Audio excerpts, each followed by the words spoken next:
My name is Joel. I grew up in Mississippi, and then later we moved to Memphis when I was about 11 years old. Um, but my parents and my whole family, honestly, that I was aware of was Jehovah's Witness. It was a Jehovah's Witness family, and that is actually what brought me to Arkansas.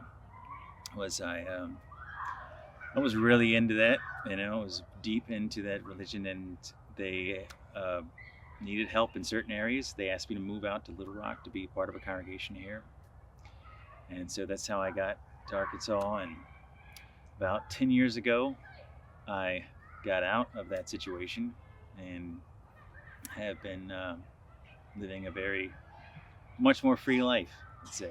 All of my friends and family were also Jehovah's Witnesses, and um, every day of my life had some aspect related to the religion, and everything that I believed was based off of those teachings. So to get outside of the bubble and to finally be able to just think for myself, what is it that I personally believe, was a huge step. I mean, I can't emphasize what freedom that is when you've experienced that for 30 years of your life, to finally say it doesn't matter what anyone else thinks.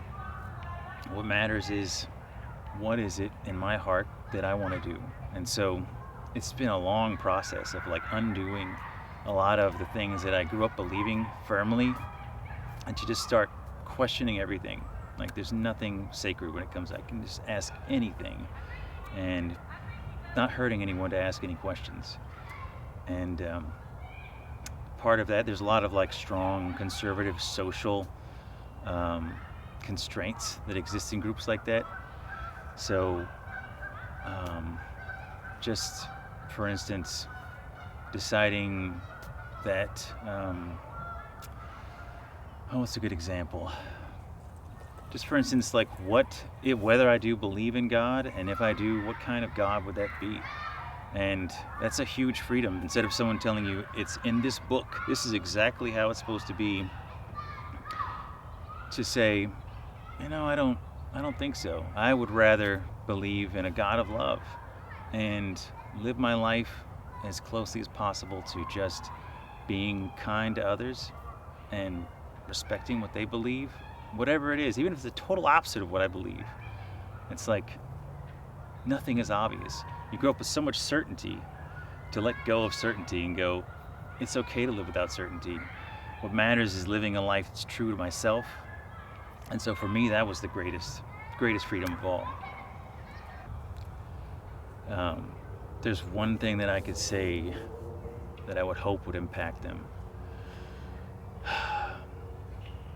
I guess it would come down to, as simple as it is, that love, a lot of times, like in these, even in these Christian groups that claim to be following Christ, they talk about love. They'll say, oh, God is love. That's something that hippies say, and they dismiss the idea that it could be that good, like, well, God is love, but he also hates these things, or hates certain people or hates certain actions. And the ability, if they could just really connect with that idea that God is love, and that everyone is like a child to him. Like the way when you see a parent towards your children, no matter what's going on in their lives, they cannot help but love them. If you could feel that, then it really hits home and allows you to let go of certain beliefs that might be holding you back from being loving to other people.